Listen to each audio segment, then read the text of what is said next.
बातें हैं। मेरा कहना यह है कि हम्म। इंसिडेंट होगा तो अरेस्ट तो किए जाएंगे हम्म। लोग। कोई भी इंसिडेंट हो, वायलेंस हो, कोई हंगामा हो, तो नेचुरल है लोग अरेस्ट किए जाएं। लेकिन सवाल है इसके ऊपर, और सवाल है केस को जिस तरह पेश किया जा रहा है उसके ऊपर। मेरा मानना ऐसा है कि ये दुनिया ने तो देखी नहीं। ये सिर्फ इंडिया का इशू नहीं है, बल्कि लोगों को प्रॉब्लम है।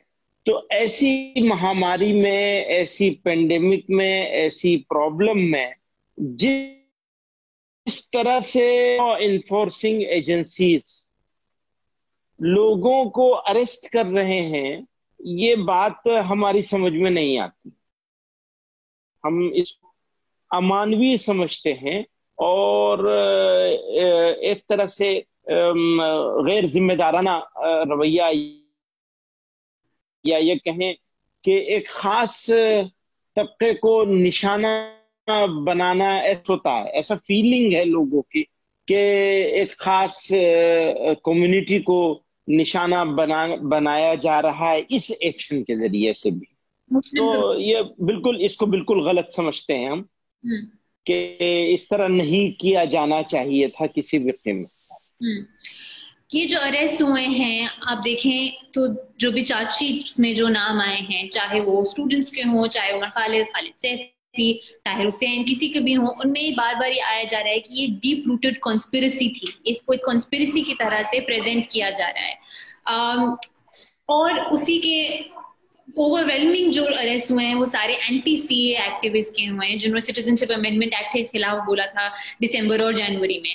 उसी को अगर आप जक्स्टापोज करें, कई लोग सवाल पूछ रहे हैं कि बीजेपी लीडर्स की स्पीच थी, कपिल मिश्रा की स्पीच थी, चाहे वो अनुराग ठाकुर की स्पीच थी, उन दोनों में से किसी को भी कुछ जो इन्फ्लेमेटरी स्पीचेस थी उनमें से उनका नाम भी नहीं आया है। इस पे आप क्या बोलेंगे? हाँ, यही तो, इसी वजह से लोगों का ये एहसास है, और वो एहसास मेरा भी है, मेरी ऑर्गेनाइजेशन का भी है, लोगों का भी है।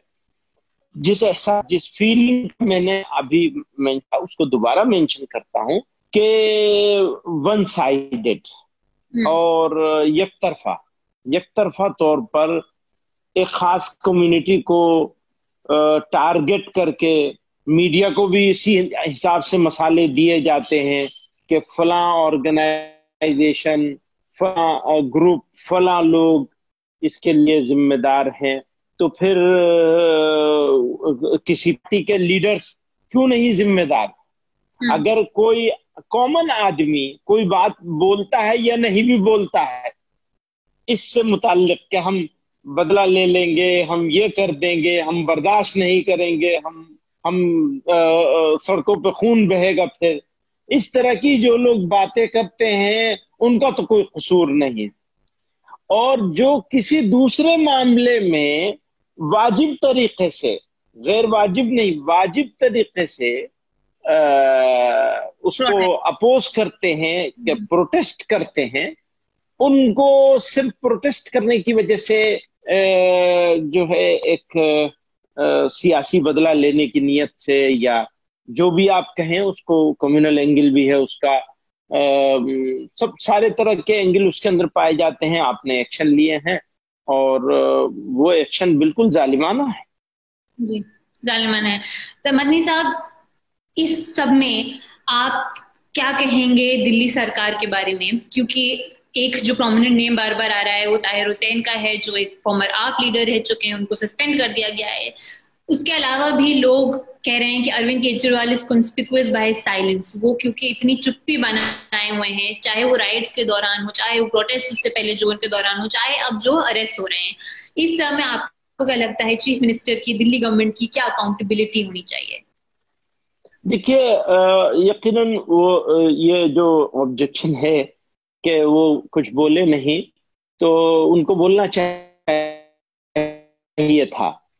मैं फिर भी उनके उनके बारे में कुछ ज्यादा नहीं कहूंगा, किसी भी पर्टिकुलर पॉलिटिकल लीडर के बारे में कुछ कहना नहीं चाहूंगा। मैं सिचुएशन पे बोलना चाहूंगा। सिचुएशन ऐसी है कि सब तरफ खामोशी है, हम्म। और इतने खराब हालात में जब जब दिल्ली रोज बरोज कोविड-19 के केसेस में बढ़ोतरी की तरफ जा रहा है, तो ऐसे में सब लोगों को मिलजुल करके ये लड़ाई लड़नी और लड़वानी चाहिए थी। ऐसे में एक एक एक कम्युनिटी को टारगेट बना करके काम किया जा रहा है, चाहे वो नाम पर और दिल्ली वायलेंस के नाम पर हो, और चाहे मरकज और तबलीगी जमात के नाम पर हो। दोनों दोनों सूरतों में हमें साफ तौर पर नजर आता है कि एक खास सोच के साथ, खास इंटेंशन के साथ, खास नजरिए के साथ एक कम्युनिटी को टारगेट करके बदनाम भी कर दो और उसको टारगेट कर लो। और ये टारगेट करना जो है, मैं नहीं समझता किसी तरह मुल्क के मफाद में है। तो आप ये कहेंगे कि ये इस तरह से जो लॉकडाउन में पूरी दुनिया ही एक तरह से झुंझी हुई है, लेकिन India one of the odd Nations होगा जहाँ पे एक पैंडेमिक को भी कम्युनलाइज करने का अटेम्प्ट किया गया है। हाँ, बिल्कुल। बिल्कुल, उसमें मीडिया का भी बहुत बड़ा रोल है और गवर्नमेंट का भी इसमें हाथ है। ये ऐसा ऐसा साफ तौर पे नजर आता है, जिस तरह केसेस लगाए गए और जिस तरह उसको उसको सारी चीजों से, जितनी बुराई की चीजें हैं सबके साथ जोड़ दे रहे हैं। मुझे बहुत हैरत है इसके ऊपर कि अभी तक उनको जो है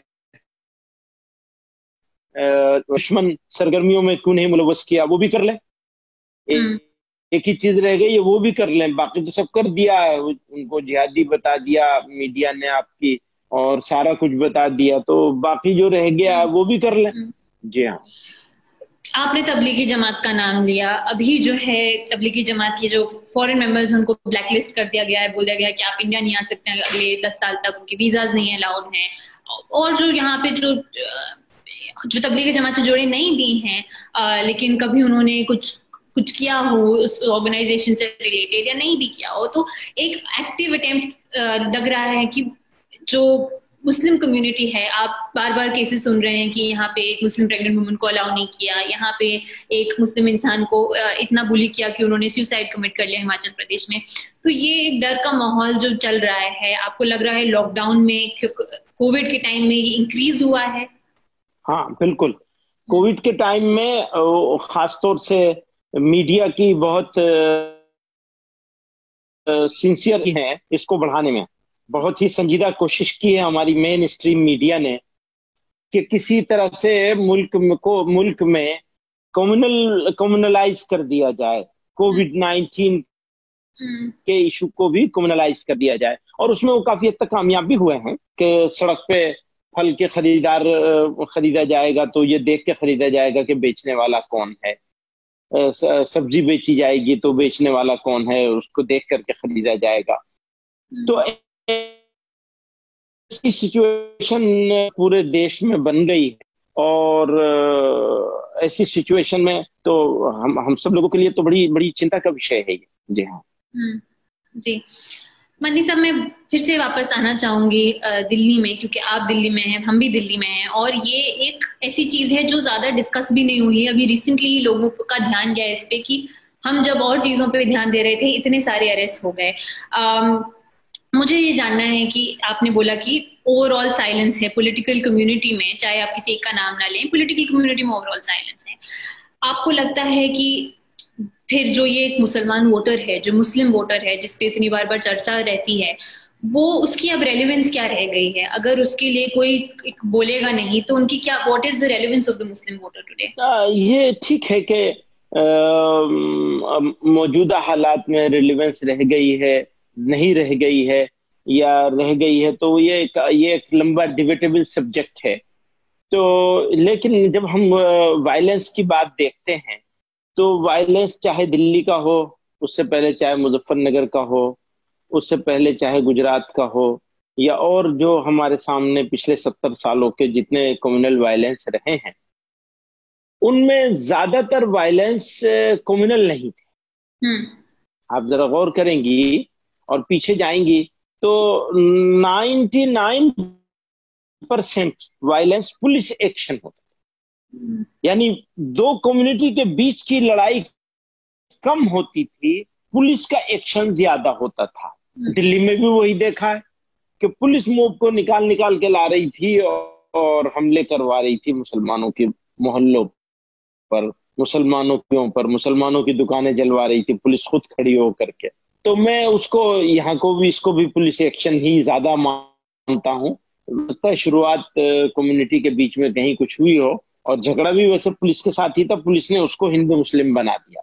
और ये भी देखने में आया है कि वायलेंस कहीं भी हुआ हो, चाहे कांग्रेस के साथ के स्टेट में हुआ हो, कांग्रेस रूल स्टेट में हुआ हो, समाजवादी में हुआ हो, बहुजन समाज में हुआ हो, बीजेपी में हुआ हो, कहीं भी हुआ हो, एक चीज सब जगह कॉमन है, वो ये कि मारे भी मुसलमान ज्यादा जाते हैं, नुकसान भी मुसलमानों का ज्यादा होता है, और गिरफ्तार भी मुसलमान ज्यादा होते हैं, और केसेस भी मुसलमानों पे ज्यादा होते हैं।